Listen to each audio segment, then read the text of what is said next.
শ্রমিক ভাইয়েরা আমার আসসালামু আলাইকুম ওয়া রাহমাতুল্লাহ। ওয়ালাইকুম সালাম। আল্লাহ তাআলা আপনার শরীর অনেক সুস্থ রেখেছে। হ্যাঁ, আল্লাহ পাক অনেক আরেকটি রাসূলের মুখের বাণী, রাসূলের শিক্ষা করিব না ভিক্ষা, হ্যাঁ খাবো মেহনত করে। আল্লাহ তাআলা আমরা শ্রমিক মানুষ, হালাল পথে রুজি করিব, আল্লাহ তাআলা বরকত দেবে। কিন্তু এখানে একটা কথা, হ্যাঁ আল্লাহর ইবাদত করিবে, যে কোনো কাজ কর্ম করিবে, ওই কাজের মধ্যে আল্লাহর মনে মনে জিকির করবে, আল্লাহ জিকির করবে। কারণ হলো এই আসমান জমিন আল্লাহ সৃষ্টি করেছে একমাত্র ইবাদত করার জন্য।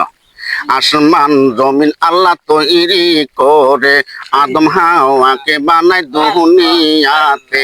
বান্দা আল্লাহর করিবে ইবাদত, এই না বড় আশা করে।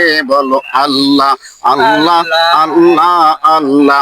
আল্লাহর ভয়টা কিলে দিলে শয়তান তার থেকে দূরে রয়। আল্লাহ আল্লাহ আল্লাহ, এই যে কাজকর্মটা করিবে, দিলে দিলে আল্লাহ জিকির করিবে, আপনার শয়তান আপনার কাছ থেকে দূরে চলে যাবে, আপনার কলব জিন্দা থাকিবে, আস্তে আস্তে আপনার জান্নাত যাবে।